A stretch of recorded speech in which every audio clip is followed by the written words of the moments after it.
हूँ मानसी सुदर्शन। आप देख रहे हैं सिटी न्यूज। मैं आप सभी दर्शकों का करती हूँ स्वागत। अब बढ़ते हैं खबरों की तरफ। अयोध्या तहसील बीकापुर के ग्राम बैती कला में महिला के पट्टा सुधा तालाब पर ग्राम प्रधान द्वारा उक्त तालाब पर दबंगाई से पटवाकर उस पर चेक मार्ग कराया जा रहा है। पीड़ित महिला ने इसकी शिकायत एसडीएम बीकापुर, डीएम व आईजीआरएस पर भी की। मंगलवार को एक बार फिर पीड़ित महिला ने डीएम अयोध्या से मिलकर मामले की शिकायत करते हुए न्याय की गुहार लगाई। पीड़ित गीता देवी द्वारा की गई शिकायत में कहा कि ग्राम बैती कला में तालाब घाटा संख्या 535 में ग्राम प्रधान अनिल सिंह द्वारा तालाब पर अवैध रूप से अतिक्रमण करते हुए समतलीकरण कर पटाया जा रहा है, जबकि तालाब घाटा से सटा घाटा संख्या 526 जो कि चेक मार्ग है, बगैर पैमाइश कराए तालाब में ही जबरदस्ती पटाकर चेक मार्ग बना दिया जा रहा है। वहीं उक्त तालाब का शुल्क देकर राजस्व नियमानुसार सरकार ने ग्रामवासी गीता देवी को मत्स्य पालन हेतु 10 वर्ष के लिए पट्टा आवंटन करा रखा है, जिसमें वह मछलियों का पालन भी कर रही हैं। पीड़िता ने कहा कि दबंग ग्राम प्रधान अनिल सिंह के खिलाफ 3 नवंबर को मुख्यमंत्री जन सुनवाई आईजीआरएस डाला गया था, जिस पर बगैर पैमाइश किए तालाब को पाटने से मना किया गया था, परंतु प्रधान अनिल सिंह ने तालाब को पाटाकर चेक मार्ग निकाला जा रहा है। पीड़िता ने इसकी जानकारी एसडीएम बीकापुर को फ़ोन पर दी, इसके बावजूद कोई सुनवाई नहीं हुई। वहीं उक्त तालाब के समतल समीकरण के संदर्भ में ग्राम प्रधान का कहना है कि हम ग्राम प्रधान हैं, हम जो चाहें सो कर सकते हैं, हमें किसी से डरने की ज़रूरत नहीं है। वह पैमाइश के चक्करों में नहीं पड़ते, जिसको जो करना है करे, जिसको जहां जाना है जाए। मंगलवार को डीएम ने पीड़िता को आश्वासन देते हुए एसडीएम बीकापुर को उक्त प्रकरण की जांच कर न्यायपूर्ण कार्रवाई करने का निर्देश दिया है। अब देखना यह है कि क्या गीता देवी को आवंटित तालाब का रकबा मिल पाता है या अनिल सिंह अपने अन्य साथियों को लाभ पहुंचाने हेतु उनके खेत में चेक मार्ग न बनाकर तालाब को ही चेक मार्ग बना दिया जाता है। गाँव बैती कला का ग्राम समा बैती कला का प्रधान अनिल सिंह ने 535 का हमारा पट्टा हुआ है 10 साल का, और चकमार्ग छोड़ के उसी गाटा संख्या से तालाब के उन्होंने चक्रोट पाट ले रहे हैं। और हमने एक एप्लीकेशन दिया था, उसको हमने कहा कि भैया इधर से मत पाटो। उन्होंने कहा कि हम इधर से पाटेंगे, ज़्यादा बोलोगी तो तुमको जान से मरवा डालेंगे, धमकी दे, और तुम्हारा भी घर भी गिरवा देंगे, और तुम्हारे बाल बच्चे के लिए हम व्यवस्था कर देंगे, मार डालेंगे। और इसी तरह से वो भाजपा के नेता हैं, कह रहे हैं कि हम भाजपा के नेता हैं, हमारा कोई कुछ बिगाड़ नहीं पाएगा। वो अनिल सिंह हैं, बैती के प्रधान हैं। हमने डीएम खिया किया है और पुलिस कप्तान खिया किया है और लखनऊ भी किया है और एसडीएम को किया है। अभी कुछ तक कोई कार्रवाई नहीं किए। अब मैं चाह रही हूँ कि हमारा जो पट्टा हुआ है उसको नपवा करके और जहाँ से चकमार्ग है वहाँ से निकालिए, हमारा रकबा पूरा किया जाए। क्या नाम है, किस गांव का मामला? ये बैती कला का है। हमारा नाम गीता देवी है। आज डीएम साहब ने कहा हमने वहाँ एसडीएम को भिजवा दे रहे हैं, अब उसकी कार्रवाई वो करेंगे। भारतीय स्वतंत्रता के 75 वर्ष में अयोध्या जिले में अमृत महोत्सव आयोजन समिति के द्वारा ग्रामीण क्षेत्रों से लेकर नागरिक क्षेत्रों तक अनेक कार्यक्रमों का आयोजन 19 नवंबर से 16 दिसंबर तक चलने वाले इस अमृत महोत्सव में मुख्य रूप से भारत माता का पूजन, गोष्ठी, सामूहिक वंदे मातरम का गायन कार्यक्रम होगा। कार्यक्रम के संयोजक अवधेश पांडे बादल ने बताया कि भारत की स्वतंत्रता के लिए अनगिनत वीरों ने बलिदान दिया, परंतु अंग्रेजी इतिहासकारों ने बहुत सारे मिथक हमारे सामने पेश किए, जिस कारण समाज में विमर्श बना यह वह भ्रमक और झूठ है। इसे सही रूप से समाज के सामने लाना चाहिए। बादल ने बताया कि ऐसे तो 15 अगस्त 2022 तक अमृत महोत्सव के विभिन्न कार्यक्रम चलने वाले हैं, परंतु महारानी लक्ष्मीबाई के जन्म दिवस 19 नवंबर से 16 दिसंबर विजय दिवस तक विशेष कार्यक्रम का आयोजन किया जाएगा। अयोध्या जिले में सभी खंड स्तर पर 9 स्थानों पर उद्घाटन के कार्यक्रम भी होंगे। 1 मई तक चलने वाले अमृत महोत्सव के कार्यक्रम में लगभग 686 गांव व वार्डों में रथ यात्रा, गोष्ठी, भाषण, वाद विवाद, निबंध लेखन, रंगोली आदि प्रतियोगिता आयोजित होगी। इसके अलावा जनपद के विभिन्न पौराणिक स्थलों पर दीप प्रज्वलित, स्वदेशी खेलकूद प्रतियोगिताएं, जनपद के स्वतंत्रता सेनानियों की प्रदर्शनी या तिरंगा यात्रा आदि कार्यक्रमों की योजनाएं प्रस्तावित हैं। वार्ता में भाग ले रही मयूरी तिवारी का बयान, इस कार्यक्रम में सबका बढ़ चढ़कर भाग लें, सभी महिलाओं को इसके लिए आगे आना चाहिए, जिससे यह कार्यक्रम सफल हो सके। तक विभिन्न कार्यक्रम अमृत महोत्सव के माध्यम से किए जाएंगे, जिसमें घर घर तिरंगा फहराने की योजना, रथ यात्रा के माध्यम से भारत माता की आरती, विभिन्न स्वैच्छिक सामाजिक संगठनों के माध्यम से, सांस्कृतिक कलाकारों के माध्यम से काव्य संध्या, देशभक्ति पर विभिन्न कार्यक्रम, और इसी के साथ ही जो जितने जिले में धार्मिक कुंड हैं, सरोवर हैं, तीर्थ हैं, पौराणिक स्थान हैं, उन पर दीप प्रज्वलन का कार्यक्रम, और उस खास करके इस अयोध्या जिले का भी अपना एक स्वतंत्रता संग्राम का विशेष रूप से इतिहास रहा है। तो यहाँ के जिले के सेनानियों को, जिले के जो बलिदान हुए सेनानी हैं अथवा स्वतंत्रता संग्राम सेनानी हैं, उनकी एक विस्तृत प्रदर्शनी भी लगाने का कार्यक्रम अमृत महोत्सव की समिति करने वाली है। 16 तारीख को सामूहिक रूप से 75,000 लोगों को एकत्रित करके उनका सामूहिक वंदे मातरम का कार्यक्रम भी होने वाला है। कुल मिलाकर के देशभक्ति से जुड़ा हुआ है आज़ादी के महोत्सव का कार्यक्रम विभिन्न आयामों को लेकर के चल रहा है, जिसमें हम रथ यात्रा को लेकर के चलेंगे, भारत माता की आरती करेंगे, वाद विवाद प्रतियोगिताएं करेंगे, निबंध प्रतियोगिताएं करेंगे, रंगोली की प्रतियोगिताएं करेंगे, काव्य संध्या आयोजित करेंगे, स्वैच्छिक सामाजिक संगठनों को जोड़ करके उसमें भी आज़ादी के अमृत महोत्सव पर चर्चा करेंगे, और हमारे जितने भी धार्मिक पौराणिक स्थल हैं उनमें दीप प्रज्वलन करके इस देशभक्ति के संकल्प का एक जज्बा लोगों में आवे, इस कार्यक्रम को करेंगे।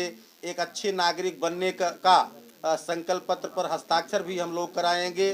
एक विभिन्न आयामों को समाहित करता हुआ ये अमृत महोत्सव 19 तारीख से प्रारंभ होकर के 16 दिसंबर को पूर्ण होगा, और मुझे लगता है कि एक ऐतिहासिक और क्रांतिकारी काम इस समिति इस जिले में करने वाली है। विद्युत वितरण खंड में कर्मचारी कर रहे हैं आम जनता से ठगी, ऐसा ही एक मामला प्रकाश में आया है। पूरा प्रकरण है रानी बाजार विद्युत वितरण खंड में तैनात मीटर रीडर द्वारा तिरवा के रहने वाले राजेश राम की विद्या माता से 5,000 रुपये धमका कर ले लिया गया। वहीं पीड़ित राजेश राम के अनुसार बिजली का बिल भुगतान वह हर महीने करते हैं। इसी क्रम में मीटर रीडर वीरेंद्र कुमार प्रतिमा गांव के विभिन्न घरों की बिजली निकालने का काम करते हैं। 16 तारीख को वीरेंद्र कुमार पांडे ने उनकी मां से 5,000 रुपये नई तरीके से वसूल लिया। इसके बाद पीड़ित रानी बाजार के एसडीओ से बात किया, लेकिन एसडीओ ने अपने कर्मचारी का पक्ष लेते हुए पीड़ित को वापस भेज दिया। मामला काफ़ी संगीन हो रहा है, क्योंकि एक तरफ सरकार की योजनाएं दे रहे हैं तो वहीं जिम्मेदार अधिकारी भ्रष्ट कर्मचारी को संरक्षण देते नजर आ रहे हैं।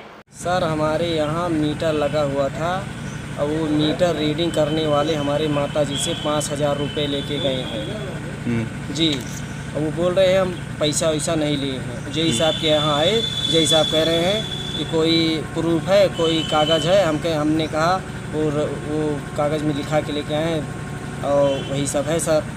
तो कह रहे हैं हम कहें सर को आप नहीं जानते, हम कार्रवाई करेंगे ऊपर। कहीं ठीक जाइए। कहाँ पे आए थे तुम यहाँ पे? आज कहाँ पे आए? SDO साहब के पास? जी SDO साहब के यहाँ। हाँ, रानी कहाँ का है? रानी कहाँ? रानी बाजार फीटर है जी। तो क्या कितना पैसा ले गए थे? सर वो 5,000 रुपये लेके गए थे। क्या नाम है जो ले गए थे? मीटर रीडर है? कौन है? मीटर रीडर है सर, वो उनका नाम है धीरेन्द्र कुमार पांडे जी। दावत इस्लामी के बैनर तले निकाला गया जुलूस गौशिया।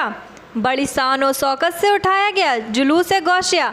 गुलाबबाड़ी में पूर्व मंत्री तेज नारायण पांडे ने किया जुलूस गौशिया का स्वागत। जुलूस गौशिया गुलाबबाड़ी से होता हुआ चौक रिकाबगंज कसाबबाड़ा गुलाबबाड़ी में ही आकर ख़त्म हुआ।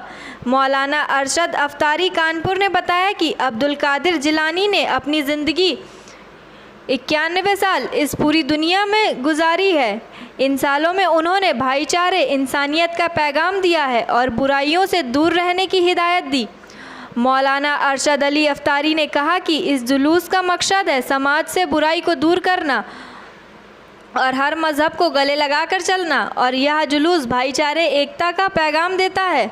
वहीं मौलाना मुफ्ती मोइनुद्दीन ने कहा कि अब्दुल कादिर जिलानी गौश पाक ने हमें अमन का पैगाम दिया। अपने पूरे जीवन काल में उन्होंने सच्चाई, ईमानदारी और भाईचारे का पैगाम दिया। इस जुलूस के मौके पर कई अंजुमनों ने नातिया कलाम पेश किया। जुलूस को मद्देनज़र रखते हुए सुरक्षा के पुख्ता इंतज़ाम रहे। आज हमारे अयोध्या फैज़ाबाद में एक अजीमुस्शान इज्तिमाई तौर पर और आलमी तहरीक दावत इस्लामी की जानिब से हर साल के तरीके इस साल भी निकाला गया है। यह जुलूस गौसिया गुलाबबाड़ी मैदान से लेकर कसाबबाड़ी रिकाबगंज होते हुए गुलाबबाड़ी मैदान पहुँचेगी। मगरिब की नमाज अदा की जाएगी। कहाँ से जुलूस उठा, कहाँ जाए? ये गुलाबबाड़ी मैदान से जुलूस निकला हुआ है। ये रिकाबगंज कसाबबाड़ा फतेहगंज होते हुए ये गुलाबबाड़ी मैदान। आज के दिन का महत्व क्या है? आज के दिन हमारे पीराने पीर अब्दुल कादिर जिलानी गौसे पाक जी ने का जुलूस गौसिया निकला है। एक फैज़ाबाद में हर इस साल के तरीके हर साल भी निकलता है। ये क्या नाम है आपका? मेरा नाम मोहम्मद इफ्तिखार जी, 62 पर प्रत्याशी नगर निगम अयोध्या। अयोध्या में जिन वाहनों पर हाई सिक्योरिटी प्लेट नंबर नहीं लगे थे, अब उन पर भी कार्रवाई शुरू हो रही है। जिन नंबरों के अंत में 0 व 1 है, उनकी अंतिम तिथि 15 नवंबर थी। जिन नंबर के अंत में 0 व 1 है, उनकी अंतिम तिथि समाप्त हो चुकी है। कमर्शियल वाहन की अंतिम तिथि 1 अक्टूबर को समाप्त हो चुकी है। RTO कार्यालय स्तर पर उन वाहनों का काम भी रोक दिया गया है। नंबर के अंत में डिजिट को लेकर अलग अलग अंतिम तिथि घोषित की गई है। 0 व 1 नंबर प्लेट के अंत में अंतिम तिथि 15 नवंबर, 2 व 3 नंबर प्लेट के अंत में अंतिम तिथि 15 फरवरी 2022, 4 व 5 नंबर प्लेट के अंत में अंतिम तिथि 15 मई, 6 व 7 नंबर प्लेट के अंत में अंतिम तिथि 15 अगस्त, 8 व 9 नंबर प्लेट के अंत में अंतिम तिथि 15 नवंबर 2022 है। वाहनों में नंबर लिखवाने के लिए लोग कलात्मक तरीके से अपना नंबर लिखवा लेते थे, जिससे दुर्घटना की स्थिति में या चालान की स्थिति में नंबर प्लेट पढ़ने में नहीं आने के कारण जो है किसी दूसरी वाहन या दुर्घटना की स्थिति में वाहन का पता नहीं चल पाता था। ऐसे में शासन द्वारा ये निर्धारित किया गया कि number plate, higher security number plate वाहनों पर लगवाई जाए, जिससे नंबर लिखवाने में एकरूपता बनी रहे और दुर्घटना की स्थिति में या अन्य स्थिति में एक्चुअल वाहन का पता चल सके। परंतु कोविड के कारण जो है वाहनों में हायर सिक्योरिटी नंबर प्लेट लगवाने की तिथियां विभिन्न समयों पर बदलती रही। वर्तमान में जो स्थिति है 30/9 तक कमर्शियल वाहनों में हायर सिक्योरिटी नंबर प्लेट लगवाने के लिए समय सीमा निर्धारित कर दी गई थी, जो वर्तमान में समाप्त हो गई है। 1/10/21 से कमर्शियल वाहन जिसमें हायर सिक्योरिटी नंबर प्लेट अभी तक नहीं लगाए गए हैं, उनका कार्य कार्यालय स्तर पर नहीं किया जा रहा है और बार बार उनको आगाह किया जा रहा है कि अपने वाहनों में हायर सिक्योरिटी नंबर प्लेट लगवा लें। उसी कड़ी में प्राइवेट वाहनों पर भी हायर सिक्योरिटी नंबर प्लेट लगवाए जाने की कार्रवाई सुनिश्चित की जा रही है, जिसके परिप्रेक्ष्य में 15/11/21 को ऐसे वाहन में हायर सिक्योरिटी नंबर प्लेट लगवाने की कार्रवाई समाप्त हो गई जिनके पंजीयन चिन्ह के अंत में 0 और 1 है। उसकी समय सीमा 15/11/2021 निर्धारित की गई थी। ऐसे में आज दिनांक 16/11 से ऐसे वाहनों का समस्त कार्यालय स्तर पर रोक दिया गया है जिसमें हायर सिक्योरिटी प्लेट नहीं लगी है और उनके पंजीयन चिन्ह के अंत में 0 और 1 आ रहा है। इसी प्रकार से ऐसे समस्त प्राइवेट वाहन जिनके पंजीयन चिन्ह के अंत में 2, 3, 4, 5, 6, 7, 8, 9 आ रहे हैं, 3-3 महीने के गैप पर उनकी समय सीमा निर्धारित कर दी गई है। अर्थात जिनके पंजीयन चिन्ह के अंत में 2 और 3 है उनकी समय सीमा 15 फरवरी 2022 निर्धारित की गई है और जिनमें 4 और 5 है उनकी समय सीमा 15/5/2022 निर्धारित की गई है तथा जिनमें 6 और 7 है उनमें 15 अगस्त 2022 निर्धारित की गई है और अंत में जो पंजीयन चिन्ह जिनके अंत में 8 और 9 पड़ता है उनकी समय सीमा 15/11/2022 निर्धारित की गई है। ऐसे में 15/11/2022 तक समस्त वाहनों में हायर सिक्योरिटी प्लेट लगवाए जाने की कार्रवाई पूर्ण की जानी है। अगर ऐसे वाहन स्वामी जिनके वाहन में हायर सिक्योरिटी प्लेट नहीं लगता है उनमें प्रवर्तन की भी कार्रवाई की। श्री कृष्ण जन्मभूमि मुक्ति दल के तत्वाधान में 6 दिसंबर मथुरा काशी मुक्त संकल्प यात्रा का आयोजन किया जाएगा, जिसको लेकर आज कृष्ण जन्मभूमि न्यास ने प्रेस वार्ता की। इस प्रेस वार्ता में अयोध्या से काशी के लिए संकल्प यात्रा आगे बढ़ाई जाएगी। बैठक में निर्णय लिया गया। इस श्री कृष्ण जन्मभूमि न्यास के संरक्षक महंत राजू दास ने कहा कि राम मंदिर की तरह मथुरा और काशी का पुनर्निर्माण भी हो। श्री कृष्ण जन्मभूमि न्यास ने रखी 4 प्रमुख मांगे। गौ हत्या पर रोक लगे, पूर्ण रूप से प्रतिबंध, श्री कृष्ण जन्मभूमि व काशी का अतिक्रमण हटाकर हिंदू समुदाय को सौंपा जाए। पूरे देश में 4 लाख से ऊपर मठ मंदिरों का सरकार का अधिपत्य है। उन्होंने कहा सरकार के अधिपत्य से हटाकर वैदिक बोर्ड का गठन कर उसके हवाले करें। देश में चर्च व मदरसों पर नहीं है सरकार का अधिपत्य, तो फिर हिंदुओं के धर्म स्थलों पर क्यों सरकार अधिपत्य करती है? हिंदुओं के साथ सौतेला व्यवहार क्यों? भारत को हिंदू राष्ट्र घोषित किया जाए। वहीं श्री कृष्ण जन्मभूमि न्यास के राष्ट्रीय प्रमुख राजेश मणि त्रिपाठी ने कहा कि गीता के अंतिम अध्याय में लिखा हुआ है, जिसके साथ भगवान श्री कृष्ण स्वयं हो उसकी विजय सुनिश्चित है। हमें विजय की चिंता नहीं है, हमारे लिए हमारे अधिकार हमें मिलने ही हैं। हम किसी से मांगने के में विश्वास नहीं रखते हैं। अधिकार मांगे नहीं जाते, ज़रूरत पड़ने पर छीने जाते हैं। भगवान श्री कृष्ण ने 5 गांव मांगे थे, हम अपने 5 अधिकार मांग रहे हैं, जिसमें एक राम मंदिर हम सबको मिल चुका है। यह हमारे 4 अधिकार तत्काल में हमें चाहिए। यह आंदोलन ना तो रुकेगा, ना ही अपने स्नातन साथियों को बैठने देगा। हमारे जो विचार हैं यह मान्य नहीं अधिकार है और हमारे अधिकार हमें चाहिए। दरअसल 6 दिसंबर को रामलीला मैदान मथुरा से संकल्प यात्रा निकलेगी, जो चित्रकूट, मसानी चौराहा, कच्ची सड़क, लाल दरवाज़ा, चौक बाजार, मंडी रामदास, डी गेट, रूपम सिनेमा, थाना गोविंद नगर, महाविद्यालय चौराहा, महाविद्या मंदिर से होते हुए रामलीला मैदान में पहुंचेगी, जहां सभा का आयोजन होना सुनिश्चित है। उसके बाद अगला कार्यक्रम अयोध्या से काशी तक संकल्प यात्रा की रूपरेखा तय कि हम मथुरा से संकल्प यात्रा निकालेंगे, अयोध्या आएंगे और अयोध्या से फिर हम काशी विश्वनाथ जाएंगे। लेकिन ठंडक का सीजन को देखते हुए हमारे जितने भी संगठन, सहयोगी संगठन हैं, अभी 13 तारीख को मथुरा में एक बैठक हुई। बैठक में यह निर्णय लिया गया, क्योंकि मौसम भी खराब हो सकता है और ठंडी काफ़ी हो सकती है और 5 दिनों का कार्यक्रम हो जाएगा। इसको 2 पार्ट में हम कर दें। पहले पार्ट में हम मथुरा के पूरे उसको लेकर के एक संकल्प यात्रा निकालें और दूसरे पार्ट में हम अयोध्या से शुरू होकर के फिर काशी विश्वनाथ जाएं। तो इसको 2 भागों में विभक्त कर दिया गया, पहली चीज़। दूसरी चीज़ मैं स्पष्ट कहना चाहूँगा आप लोगों से, आज इस प्रेस का करने का मुख्य मोटो जो है उन लोगों के बीच अपने संकल्प यात्रा को लेकर के, जबकि आप देख रहे हैं बहुत तेज़ी से पूरे प्रदेश नहीं देश में इस समय चल रहा है श्री जन्मभूमि का मामला। तो मुक्ति दल के सौजन्य से सारे कार्यक्रम किए जा रहे हैं और मुक्ति दल न्यास का ही एक पार्ट है। न्यास के गठन के बाद उसी में 2 पार्ट बनाए गए, एक श्री जन्मभूमि मुक्ति दल और एक श्री महाकाल सेना। अभी महाकाल सेना का गठन नहीं हुआ है, इसलिए वो नहीं दिख रहा है। आगे के कार्यक्रम को लेकर के हम लोगों की पूरी लड़ाई 6 दिसंबर को वहाँ रामलीला मैदान से हम लोग निकलेंगे। वहाँ पहला जो है हम लोगों का पूरा रूट मैप वो आप लोगों को अभी रिटर्न में मिल जा रहा है। रूट मैप उसमें लगा हुआ है। उस रूट मैप के अनुसार हम लोग वापस फिर रामलीला मैदान में घूमते हुए आएंगे और वहाँ एक बड़ी सभा का आयोजन किया गया है।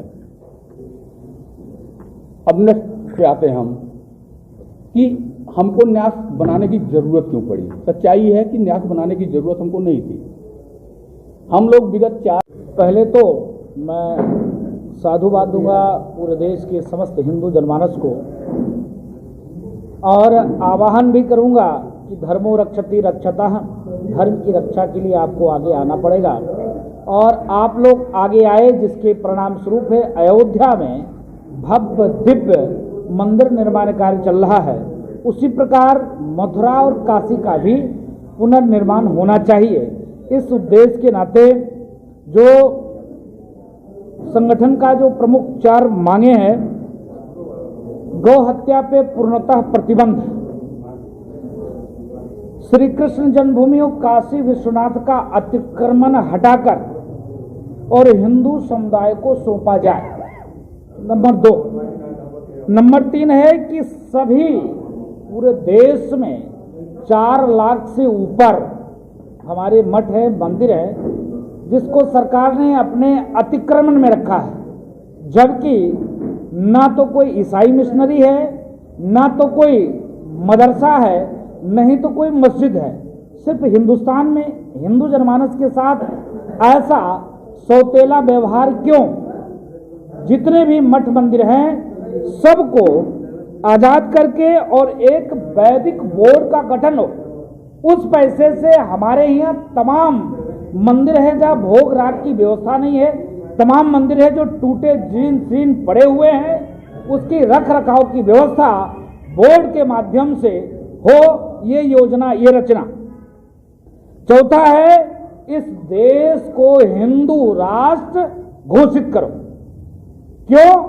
क्योंकि धर्म के आधार पर देश का बंटवारा होता है। उसके बाद जो खुशी से हिंदुस्तान में रहना चाहते हैं मुसलमान, वो रह सकते हैं।